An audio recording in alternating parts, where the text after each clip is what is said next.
Hi guys, welcome back to Coco 3D. In this video, we will implement the Firebase Remote Config feature in our Unity project. So let's get started.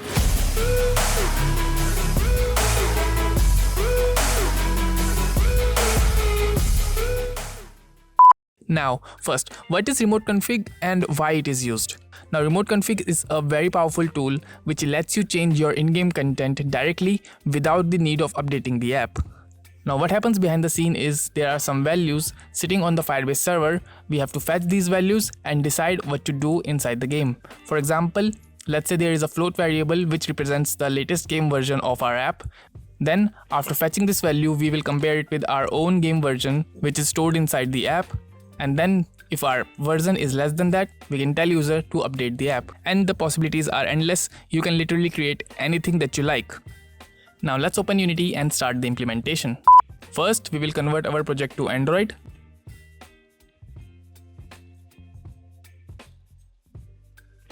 Then the second step is to set up our project. Open the player settings and check your company name. Then change your scripting backend to IL to CPP. Copy your package name and tick the ARM64. And also change your target API level to 33. Now with that, let's open our Firebase dashboard. Click on Go to Console.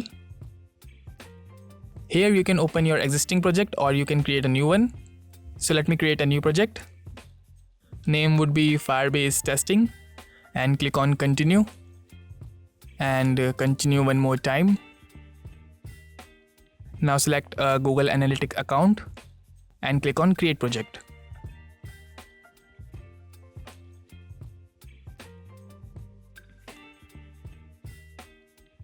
Now inside your Firebase project, click on Unity. Select your platform and enter the package name. And let me just enter a name, Firebase Testing. Then click on Register App. Now download this Google Services JSON file. And let's download this Firebase package too.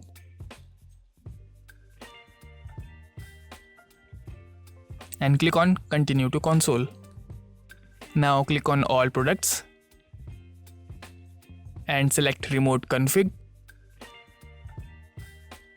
Now here, let's create our first variable that we will like to store in the Firebase server.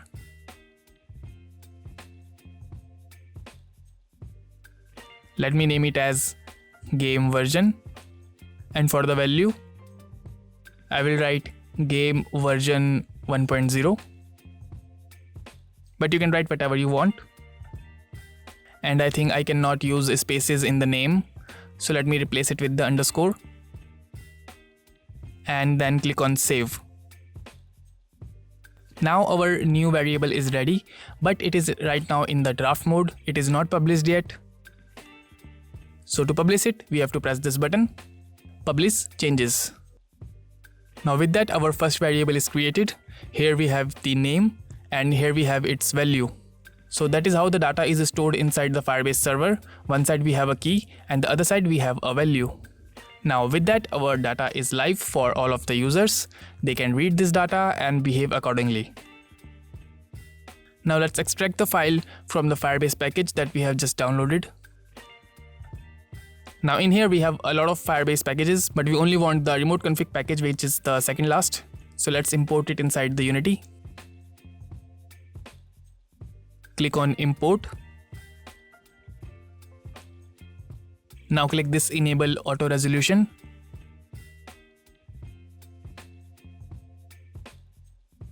Okay, so now our Firebase package is installed perfectly and our motto is to read this value that we have just created in the dashboard. So for that, inside our Unity project, let's create a new game object and attach a remote config script which will do all of these work.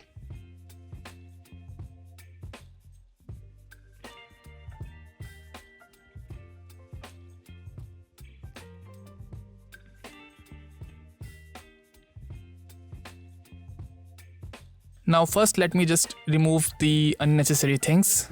Now let me just paste the code that is needed to fetch all the data from the Firebase server. Now first let me fix these errors by implementing the using statements.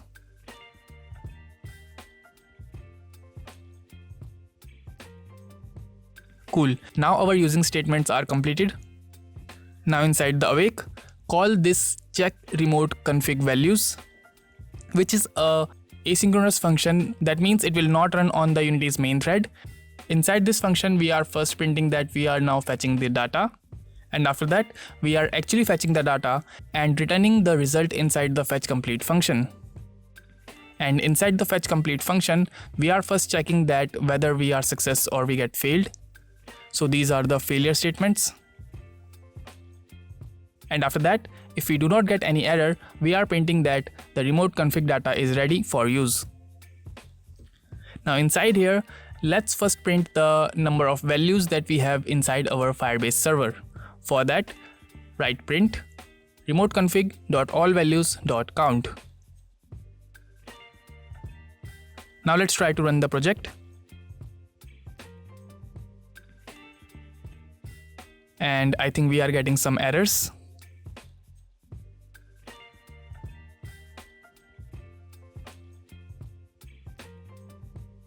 And I think we have to move the Google JSON file inside the streaming assets folder. So let's create a streaming asset folder and move our Google JSON file inside it. And now let's try to run it one more time.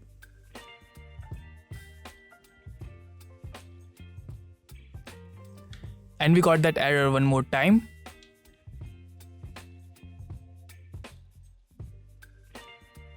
So this time I think the name of the Google services JSON file was incorrect. So let me just correct it. Now let's try to run it one more time. And here you can see we got total values 1. And that is correct. We only have one value in our Firebase server. Now to print these values, we have to create a for each loop and iterate through all of these values and print the key and the value like this. So now let's try to run it one more time.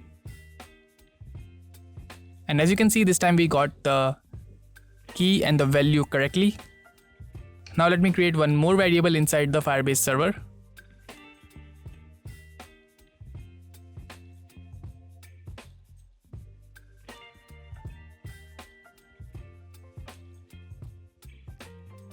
And let's try to run it one more time.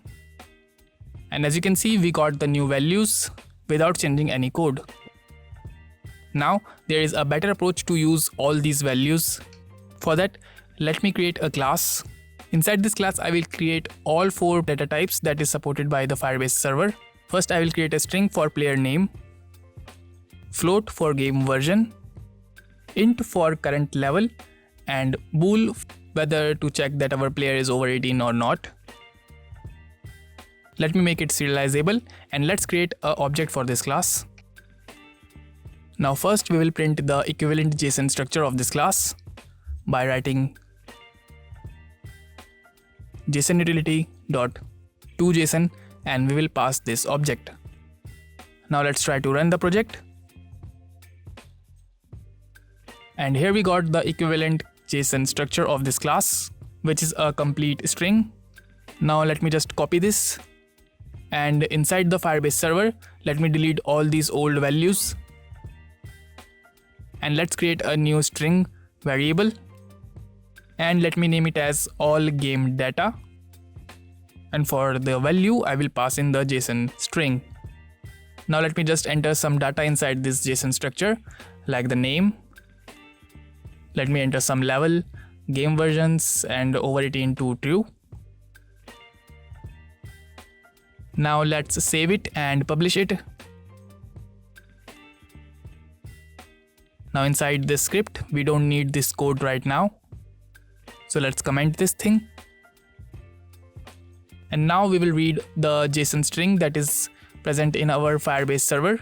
So let's create a string, config data, you can name it whatever, which is equals to remoteconfig.getValue. Here we will pass the variable name.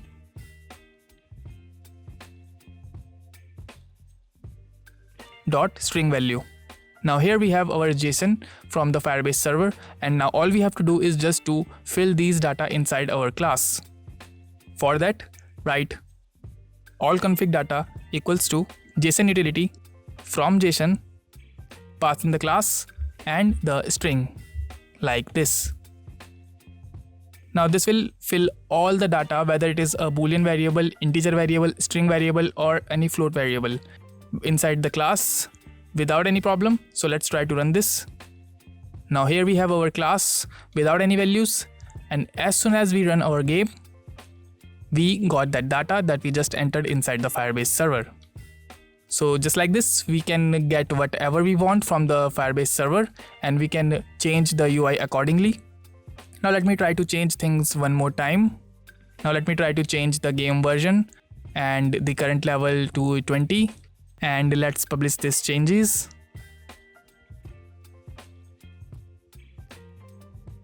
And when we run the game, we got the new values. So that is how you should read the Firebase value using the remote config.